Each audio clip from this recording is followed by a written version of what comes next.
की महारानी एलिजाबेथ द्वितीय का गुरुवार को निधन हो गया।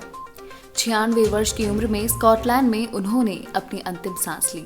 वह बीते 70 सालों से ब्रिटेन की राजगद्दी पर काबिज थीं। ब्रिटेन की राजगद्दी पर सबसे ज्यादा समय तक काबिज रहने का रिकॉर्ड भी इन्हीं के नाम पर था। 1952 में जब ब्रिटेन के राजा किंग जॉर्ज अष्टम की मौत हुई थी, उसके बाद एलिजाबेथ द्वितीय ने दुनिया के सबसे मजबूत और चर्चित राजघराने की बागडोर संभाली थी। जून 2022 में क्वीन एलिजाबेथ द्वितीय के शासनकाल के 70 साल पूरे हुए थे। जरा उनकी यात्रा पर नजर डालते हैं। ब्रिटेन की महारानी एलिजाबेथ द्वितीय का जन्म 21 अप्रैल 1926 को हुआ था।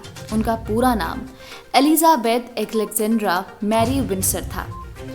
किंग जॉर्ज पंचम के बाद क्वीन एलिजाबेथ द्वितीय के पिता किंग जॉर्ज अष्टम राजा बने। उनकी पढ़ाई घर में ही हुई थी। एलिजाबेथ को निजी रूप से घर पर ही शिक्षित किया गया था। क्वीन एलिजाबेथ द्वितीय की जीवनी के मुताबिक उन्हें बचपन से जानवरों से बड़ा मोह था, विशेषकर घोड़ों और कुत्तों से। उनका ये प्रेम अपने जीवन के अंतिम पड़ाव तक भी बरकरार था। एलिजाबेथ बचपन से ही शर्मीली थी। 6 साल की उम्र में उन्होंने अपने शिक्षक से कहा था कि वे गांव की लड़की बनना चाहती हैं और ढेर सारे घोड़े कुत्तों को पालना चाहती है। 1936 में उनके पिता के बड़े भाई एडवर्ड ने तलाकशुदा अमेरिकी महिला से शादी के लिए राजा बनने से इनकार कर दिया था। इसके बाद एलिजाबेथ 2 जून 1953 को 27 साल की उम्र में ब्रिटेन की रानी बनी थी। राजकुमारी एलिजाबेथ पहली बार राजकुमार फिलिप से 1934 में मिली थी। उस समय वह मात्र 13 वर्ष की थी। फिलिप एक ग्रीक राजकुमार थे जिनके परिवार को 1922 में देश से तब निकाल दिया गया था जब वह शिशु ही थे। इसके बाद क्वीन एलिजाबेथ द्वितीय का विवाह 1947 में प्रिंस फिलिप से हुआ था। उनकी शादी के मौके पर ब्रिटेन में जमकर जश्न मनाया गया था। शादी के बाद प्रिंस फिलिप ब्रिटिश राजघराने में कामकाज संभालने लगे। शादी के बाद जब 1952 में एलिजाबेथ और उनके पति प्रिंस फिलिप केन्या के दौरे पर थे, तब उनके पिता किंग जॉर्ज 6 फरवरी को मौत हो गई। पिता की मौत की खबर पाकर वह आधे दौरे से ही अधूरा छोड़कर ब्रिटेन वापस आ गए। पिता की मौत के समय क्वीन एलिजाबेथ द्वितीय की उम्र महज 25 साल थी। जिस दिन उनके पिता की मौत हुई थी, उसी दिन यानी 6 फरवरी 1952 को एलिजाबेथ द्वितीय ब्रिटेन की महारानी नियुक्त की गई। बाद में 2 जून 1953 को उनका औपचारिक रूप से राज्याभिषेक किया गया था।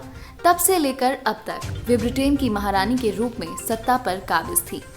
अभी तक उनके शासनकाल में 15 प्रधानमंत्रियों ने उनके साथ काम किया है। आपको बता दें कि महारानी अपने 2 बर्थडे मनाया करती थी, एक 21 अप्रैल को और एक जून के किसी एक शनिवार को। जून में ही उनका राज्याभिषेक हुआ था, इसीलिए वो इसे एक राजगद्दी मिलने को अपने बर्थडे के रूप में ही मनाया करती थी। बहुत बड़ा जश्न हुआ करता था।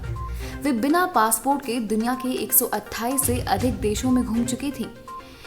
महारानी ने जीवन में सिर्फ एक बार ही इंटरव्यू दिया था, वो भी बीबीसी ने जब 2018 में उनका इंटरव्यू किया था।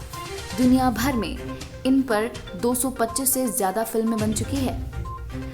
अब ये जानने के लिए लोग काफी इच्छुक हैं कि अब ब्रिटेन के अगले महाराजा या अगली महारानी कौन होगी। तो आपको बता दें कि नए राजा चार्ल्स की पहली पत्नी डायना थी।